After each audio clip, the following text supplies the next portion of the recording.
अगर आपने ये 5 एवरीडे फूड्स कंज्यूम करना स्टार्ट कर दिया तो आपका टेस्टोस्टेरोन लिटरली कुछ हफ्तों में बढ़ने लगेगा। अब बाकियों से अलग लगोगे, you will be more confident, energetic and आपका फोकस, मसल मास, स्ट्रेंथ सब इंक्रीज होने लगेगा। But the problem is diet के अलावा भी टेस्टोस्टेरोन अदर फैक्टर्स के ऊपर डिपेंड करते हैं। अगर आपने उनमें से कुछ स्किप किया तो भी आपका टेस्टोस्टेरोन डैमेज हो सकता है, इसीलिए मैं आपको वो भी बताऊंगा। एंड अगर आपने मेरे चैनल को अभी तक सब्सक्राइब नहीं किया है देन अभी सब्सक्राइब कर देना। So let's start with the king of testosterone foods, eggs. Eggs में कोलेस्ट्रॉल है, विटामिन डी है एंड हेल्दी फैट्स है जो टेस्टोस्टेरोन प्रोडक्शन को सपोर्ट करता है। एंड टेस्टोस्टेरोन एक्चुअली कोलेस्ट्रॉल से ही बनता है।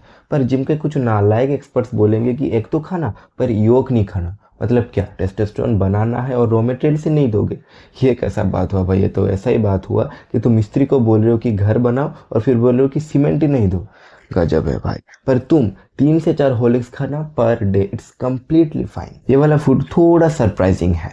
नेचर्स टेस्टोस्टेरोन बूस्टर बोलते हैं and this is Honey. Honey में बोरोन होता है जो टेस्टोस्टेरोन इंक्रीज करने में हेल्प करता है एंड इन्फ्लेमेशन को भी रिड्यूस करता है। और ये रिफाइंड शुगर की तरह नहीं होता।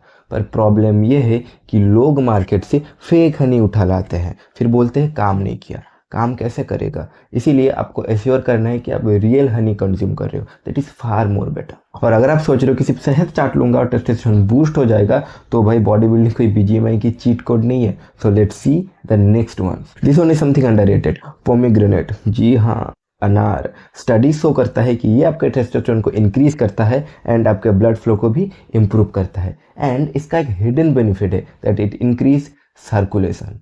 समझ रहे हो ना? बेटर ब्लड फ्लो मतलब बेटर परफॉर्मेंस एवरीवेयर। और तुमसे एक सवाल था, तुम कोका कोला तो पीते हो ना, बट लास्ट कब तुमने पोमीग्रेनेट जूस पिया था? कमेंट में बताना।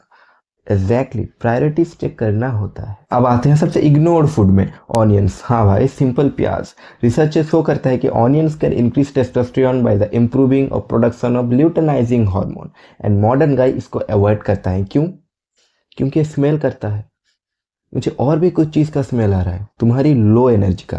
भाई थोड़ा प्याज खा लोगे तो लड़की भाग नहीं जाएगी। इंडियन एंसेस्टर्स कच्चा प्याज क्यों खाते थे? Because they know something.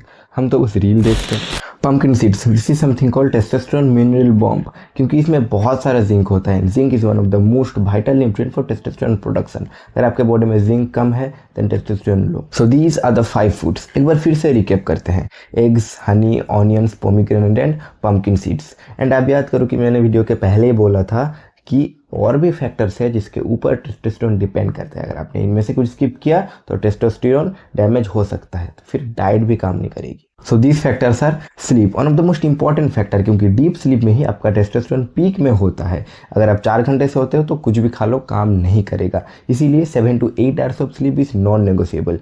And अगर आप सनलाइट नहीं लेते, एक्सरसाइज नहीं करते एंड अपने फ़ोन पे डोपामिन वेस्ट करते हो, कितना भी डाइट मेंटेन कर लो, टेस्टोस्टेरोन इंक्रीज नहीं होगा। एक क्वेश्चन आपसे, अगर आपका स्ट्रेंथ ज़्यादा होता, एनर्जी ज़्यादा होता एंड आप नेचुरली कॉन्फिडेंट होते तो आपका लाइफ कितना डिफरेंट होता? Think about that. अगर ये वीडियो थोड़ा सा भी यूजफुल लगा देन नेक्स्ट वीडियो मिस मत करना। एंड मैं एक शॉर्ट सीरीज स्टार्ट कर रहा हूँ जहाँ पे मैं तुमको टेस्टोस्टेरोन के ऊपर ही गाइड करूँगा। So subscribe to my channel.